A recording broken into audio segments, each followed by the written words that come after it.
Jelang sesi lompa, 15 kantong sampah diangkut dari Pantai Totu, Pulau Haruku, Maluku Tengah. 15 kantong sampah diangkut dalam aksi bersih lingkungan yang bertajuk Tarus Jaga Rumah. Aksi ini merupakan inisiasi Eco Defender Ekanusa bersama komunitas Demulungs dan Rumah Ragam. Selain itu, para kewang cilik negeri Haruku juga terlibat dalam kegiatan ini. Kurang dari 30 menit, 15 kantong sampah berhasil diangkut dari area Pantai Totu, Pulau Haruku, Maluku Tengah. Pantai berpasir putih dengan jernihnya air laut itu didominasi sampah plastik kemasan minuman. Menurut koordinator aksi Angel Lesina, terkotorinya pantai menjadi alasan kenapa aksi ini dilakukan di negeri Haruku. Apalagi pada Senin 25 Oktober 2021 pekan depan akan digelar acara adat Sasi Lompa. Sasi Lompa sendiri merupakan tradisi adat yang diselenggarakan di negeri Haruku, Maluku Tengah, di mana dalam tradisi ini akan ada penangkapan ikan lompa oleh warga Haruku, juga warga yang berkunjung. Tradisi Sasi Lompa setiap tahunnya selalu dinantikan oleh warga Haruku, juga pengunjung dari daerah lain di Maluku.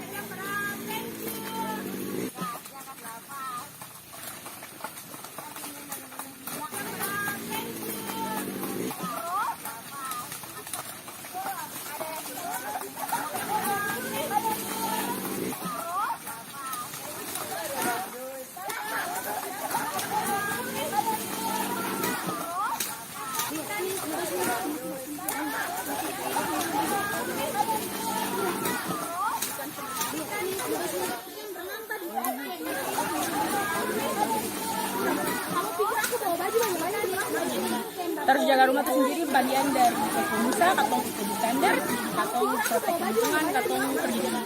Tarus Jaga Rumah itu sekarang bagian dari Katong Ekanusa, Katong Eco Defender, Katong Pulau Haruku juga, Katong Pendidikan. Sekarang terus sama dengan teman-teman komunitas, Katong sama-sama dari Katong Eco Defender, Katong Pulau Haruku Ragam, Katong bersama sekarang terus sama dengan teman-teman komunitas, Katong sama-sama dari Katong Eco Defender, bersama dengan Pulau Haruku Ragam, bersama sekarang terus sama dengan teman dan Katong angkat sampah dari Katong Eco Defender.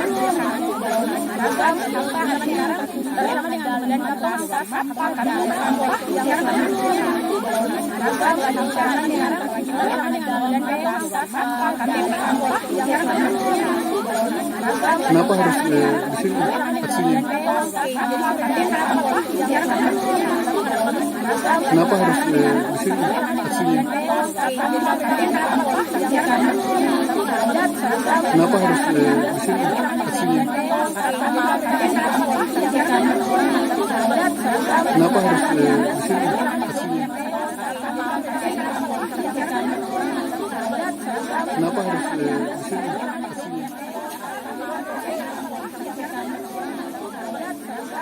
Terima kasih sudah nonton. Jangan lupa like, subscribe, dan share ya.